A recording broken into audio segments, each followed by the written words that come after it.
guys might not remember the last time the O's faced George Kirby. Well, let me remind you, it was in the Pacific Northwest, June 27th, and it was glorious. Adley's return out there, he homered. Ryan Mountcastle homered. Anthony Santander homered. Austin Hayes homered. 4 homers in all, 2 sets of back-to-back homers. It took over 95 pitches for him to get through 4 innings. And most of those home runs were not off the fastball. He has an elite Kirby fastball, 11 runs saved. His peripheral's not so good. League hitting .379 off the slider. That might be something to watch today. Also, .579 ERA in the second inning for him. The O's have their best run differential in the second inning.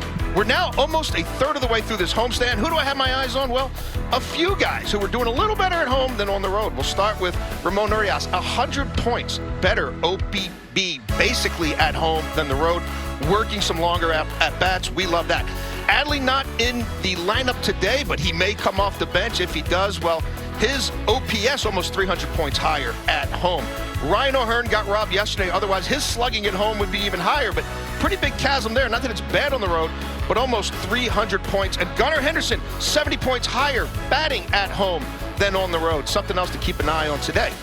With Gunnar in general, what does he have going with Gwen Stefani? Let me tell you, Gunnar changed his walk-up music on May the 10th to The Sweet Escape by Gwen Stefani. He had been scuffling prior to that.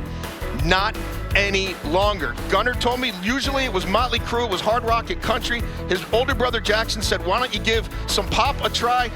The numbers since speak for themselves, guys. We're talking about an OPS over 900, getting on base a ton. Gunnar told me he's not changing that tune anytime soon. Cedric Mullins, we all love seeing him back in the lineup last night. He wasn't at Norfolk for long. First ball he hit down there was 108 off the bat. He played back-to-back games in center field.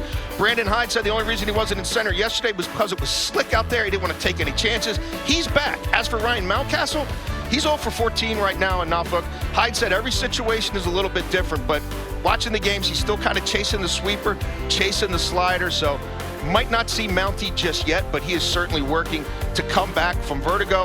And our buddy Jim Palmer, what was he working on this morning? He was working on some pancakes. How about this? One of the amazing perks for Birdland members. You can cash in your rewards, have some pancakes with cakes, a Q&A with cakes, a picture with cakes. I got some questions for Cakes we're going to answer in the 6th inning. I got to know, how many pancakes did he put down this morning, and how many would this guy right here have put down in 1968? All the hard-hitting answers coming for you later. Thanks for checking out our first High Five.